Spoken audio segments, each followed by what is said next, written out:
Hello दोस्तों। मेरा नाम है केशव नारंग और इस वीडियो में आज हम बात करने वाले हैं।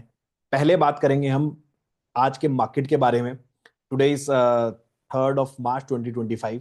उसके बाद बहुत इंपॉर्टेंट डिस्कशन करने वाले हैं कि इतना फॉल होने के बाद जो पिछले 5 महीने से चल रहा है और जिस तरीके से दुर्गति हो रही है हर एक इन्वेस्टर की जिसने पिछले 2-3 साल के अंदर इस मार्केट के अंदर इन्वेस्ट किया है, और किस तरीके से एकदम धोबी पछाड़ धुलाई हो रही है उनकी। तो क्या आपको ये स्टॉक मार्केट छोड़ देना चाहिए?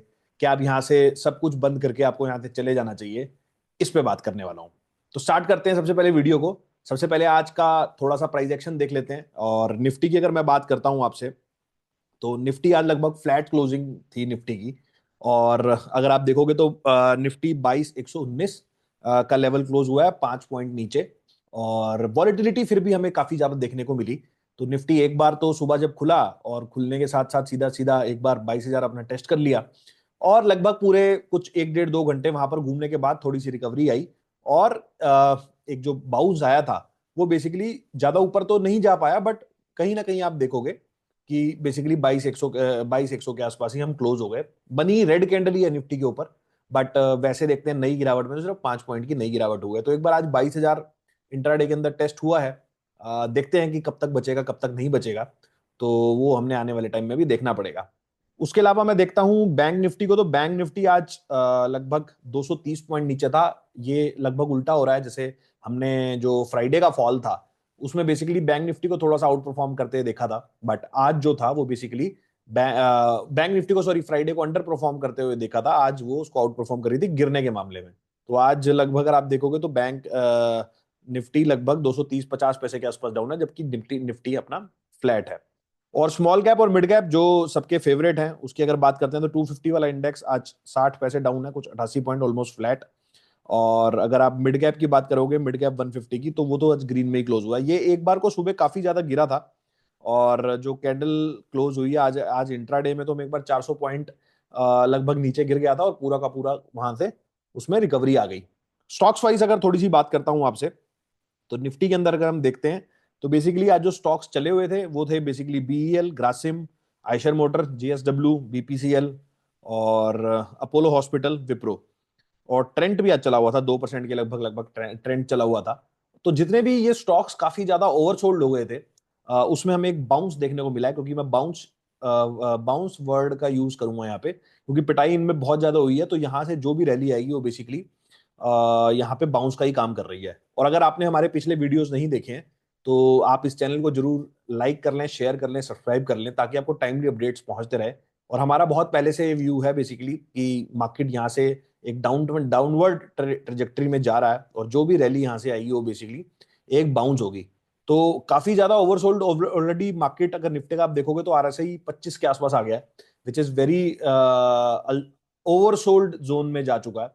तो यहां से एक शार्प बाउंस भी हमें देखने को मिल सकता है आने वाले टाइम में, जिसकी आई थिंक तैयारी ये स्टॉक्स आज लगभग करके गए हैं। और जो फॉल की तरफ मैं देखता हूं, तो आज सबसे बड़ा जो दिक्कत वाला स्टॉक था वो तो बेसिकली रिलायंस। रिलायंस को आप देखोगे तो 2.5% नीचे था। और रिलायंस में अगर मैं आपसे बात करता हूं तो चार्ट के ऊपर अगर आप देखोगे तो 200 वीकली मूविंग एवरेज, मतलब 200 दिन का अगर आप वीकली मूविंग एवरेज निकालोगे या चार्ट पे आप लगाओगे, तो बेसिकली आज उसके नीचे इसका क्लोजिंग हुई है। और पिछले कोविड लो में भी ऐसा नहीं हुआ था कि ये स्टॉक इतना ज्यादा नीचे चला गया हो। और ये पहली बार हुआ, आई थिंक, मैं जितना डेटा देख रहा था कुछ 15-20 साल के अंदर, कि रिलायंस के जो क्लोजिंग आई है वो बेसिकली वो 200 वीक मूविंग एवरेज के नीचे आई है, जो कि एक थोड़ा बेरिश सा साइन करता है। लेट्स सी कल परसों में हम देखेंगे कि यहाँ पर ये सपोर्ट लेता है नहीं लेता है, वो किस तरीके से काम करेगा। और उसके अलावा कोल इंडिया डाउन था कुछ 2.5%, Bajaj auto 2.5%, Bajaj Finserv 2.5%, HDFC bank जो फ्राइडे को 1-1.5% ऊपर था, आज वो 2% के आसपास डाउन चला गया। और एसबीआई लाइफ आई डाउन था, मारुति डाउन था, हीरो मोटोकॉर्प डाउन था, और टाटा कंज्यूमर भी आपका डाउन था। ये निफ्टी फिफ्टी के स्टॉक्स में सारे स्टॉक्स आज हमारे सामने डाउन खुले हैं। उसके अलावा अगर आप निफ्टी निफ्टी नेक्स्ट 50 में देखोगे तो निफ्टी नेक्स्ट 50 को मैं देखता हूँ तो वो पॉजिटिव में क्लोज हुआ है आज। कुछ 1% आज पॉजिटिव क्लोज हुआ है। उसमें भी अगर हम स्टॉक्स देख लें तो आज सीमेंस चला हुआ था, टाटा मोटर्स का स्टॉक्स, टीवीएस मोटर चला हुआ था, सॉरी, पीएफसी, बेल चला हुआ था, एचएएल चला हुआ था। लूजर्स वाली साइड पे लेते हैं, जियो फाइनेंशियल आज लगभग 3% नीचे था। तो ये भी 200 रुपए के रेट पे आ गया। इसमें भी काफी लोग मैं देखता हूँ कि फंसे हुए हैं। और अभी कंपनी ये भी निफ्टी 50 में भी आने वाली है कंपनी, जियो फाइनेंशियल। तो थोड़ा सा वैसे भी जब कोई कंपनी निफ्टी 50 में आ जाती है बेसिकली, तो उसकी अंडर परफॉर्मेंस वैसे भी बहुत ज्यादा बढ़ जाती है। ऐसा प्रीवियस स्टॉक्स जो निफ्टी 50 के अंदर आए हैं उनके अंदर ऐसा देखा गया है। उसके बाद आप देखोगे तो बजाज होल्डिंग आज डाउन था, LIC आज 1.5% डाउन था। तो ओवरऑल मिक्स सा स्ट्रक्चर था।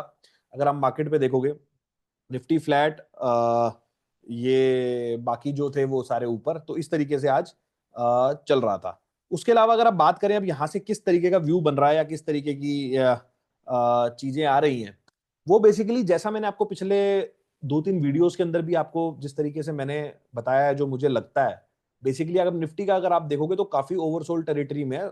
और बाकी सारे जो इंडेक्सेस हैं, चाहे वो IT इंडेक्स हो, चाहे आपका मेटल हो, चाहे ऑटो हो, एक बार सबका फॉल आई थिंक मेरे हिसाब से पूरा हो चुका है। आज IT के अंदर भी हमें एक बाउंस देखने को मिला हुआ था।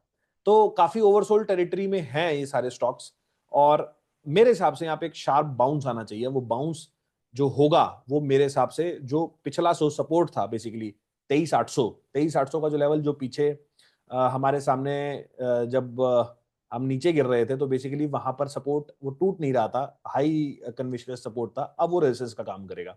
तो 23,800 24,000 के आसपास तक का एक बाउंस आना चाहिए। मतलब यहां से अगर आप देखोगे तो बेसिकली 800 से 1000 पॉइंट का एक बाउंस, वो भी शार्प होना चाहिए, क्योंकि शॉर्ट स्क्वीज होंगे तभी जाके आपका जो मूवमेंट होता है वो बढ़िया बनता है। तो मेरे हिसाब से एक बाउंस लग रहा है, वो आज से शुरू होता है या 10 दिन बाद से शुरू होता है वो मैं देखना पड़ेगा। बट ऐसा लगता है कि यहाँ से एक अपने को बाउंस मिलना चाहिए for the further fresh sale off. तो मैं यहाँ से ये नहीं बोल रहा कि 26,000 कटने वाला है या 26,000 यहाँ से कट जाएगा। आना में नीचे ही है वापस यहाँ पे।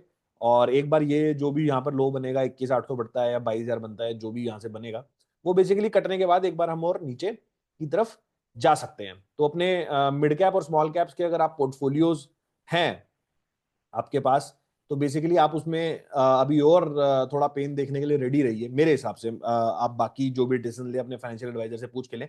बट मेरे हिसाब से अभी पेन हमारा अभी तो शुरू हुआ है, और आने वाले टाइम में हमें अभी थोड़ा और पेन देखना है। तो ये बेसिकली मार्केट का लग रहा है अभी फिलहाल। उसके अलावा एक जो बड़ा क्वेश्चन है लोगों के दिमाग में, कि जो लोगों के जिसने 22-23 में इन्वेस्ट करना स्टार्ट किया है, और यहां से अगर 10% का और फॉल हो जाता है या एक बार हम उस डायरेक्शन में चले जाते हैं, तो बेसिकली आप देखोगे कि वो सारे रिटर्न्स जो पिछले 2-3 सालों के अंदर बने थे, मार्केट एक बार को जीरो कर देगी। तो क्या अब आपको यहां से चले जाना चाहिए? तो मेरे हिसाब से अगर आप कमजोर दिल के हो, मैं ये वाली बात को रिपीट कर रहा हूं फिर दोबारा से, अगर आप कमजोर दिल के हो और आप इस तरीके की वॉलिटिलिटी नहीं देख सकते हो, तो सच सच में आपको यहाँ से चले ही जाना चाहिए। क्योंकि ये तो सर यहाँ पर इंटीग्रल पार्ट रहेगा। ये तो आप यहाँ पर पिटाई ऐसे ही होगी जब चीजें बहुत ज्यादा बढ़ जाती हैं।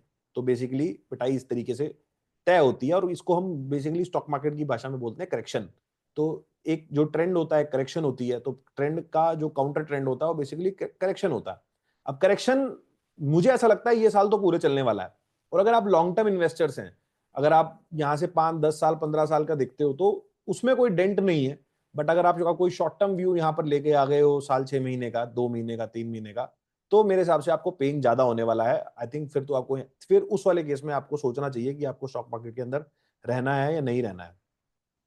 इसके अलावा अगर मैं आपसे बात करूं तो यूएस मार्केट्स की, यूएस मार्केट अगर हम देखें तो वहां पर नैस्डैक के अंदर भी हमें पिछले हफ्ते काफी फॉल देखने को मिला है। और आई थिंक वहां भी अभी स्टार्ट ही हुआ है। और जो हम पिछले वीडियो से बात करते आ रहे हैं कि बेसिकली अब जो नेक्स्ट लेग ऑफ फॉल होगा यहाँ से, वो बेसिकली ग्लोबल होगा। तो यूएस मार्केट्स यहाँ से गिरने चाहिए और ज्यादा। और अगर वो यहाँ से गिरेंगे तभी हमारे पास और ज्यादा फॉल आएगा। और वहां पे भी जो ट्रम्प की जिस तरीके से चीजें चल रही हैं, और टैरिफ्स को लेके या बाकी सब चीजों को लेके, अभी हमने फ्राइडे को देखा कि किस तरीके से जेलेंस्की वाला जो केस हुआ वहां पे, तो वो भी एक अनिश्चितताएं बनी हुई है वहां पे कि किस तरीके की चीजें चलेंगी। और जो अभी टैरिफ्स लग रहे हैं, आने वाले टाइम में अगर और टैरिफ लगते हैं तो उसका जब इकोनॉमी पे इफेक्ट आना स्टार्ट होगा बेसिकली। अभी तो टैरिफ लगा रहे हो, अब जब चीजें एक्चुअल में महंगी होंगी और वो नंबर्स में आएंगी, जब आप देखोगे वहां पे इन्फ्लेशन नंबर जो आ रहा है या बाकी चीजें जब आएंगी, तो उसके अंदर हमें एक्चुअल पता चलेगा कि बेसिकली ये चीजें किस तरीके से इफेक्ट कर रही हैं। लेकिन मार्केट्स जो होती हैं वो बेसिकली फॉरवर्ड लुकिंग होती हैं, वो पहले सेंस कर लेती हैं। और आई थिंक जब तक वो नंबर्स आएंगे हमारे सामने और जब तक वो सारी चीजें सबको दिखेंगी, तब तक मार्केट काफी ज्यादा गिर चुका होगा। मार्केट आपको उस समय मौका नहीं देगी कि बेसिकली आप नंबर्स देके फिर मार्केट में आप अपना पोजीशन स्क्वायर ऑफ कर लो। ऐसा मुझे लगता है, मेरा व्यू है। आपको क्या लगता है कि किस तरीके से क्या क्या चीजें आने वाले टाइम में हो सकती हैं, वो भी मेरे को कमेंट सेक्शन के अंदर बताओ। और आप क्या सोचते हो, क्या आप स्टॉक मार्केट को छोड़ के जा रहे हो इस फॉल के बाद, तो वो भी कमेंट सेक्शन के अंदर बताना। और हमारे साथ जुड़ना चाहते हो तो टेलीग्राम का लिंक है हमारा, हम काफी इंफॉर्मेटिव चीजें वहां पर शेयर करते हैं, तो लिंक के थ्रू हमारे से जुड़ सकते हैं। और अगर आप हमारे से कुछ पोर्टफोलियो रिव्यू और म्यूचुअल फंड साइट पे चाहते हैं, तो सपोर्ट का ईमेल आईडी है, आप वो भी हमारे साथ यहाँ पर काम कर सकते हैं। हमारे ईमेल कीजिए, हमारी टीम आपको रिप्लाई करेगी with all the details and other things. चलिए दोस्तों, वीडियो को यहीं समाप्त करता हूं, मिलता हूं आपसे अगले वीडियो में इसी तरह के कुछ नए और इंटरेस्टिंग टॉपिक के साथ। चलिए दोस्तों, नमस्कार, जय हिंद।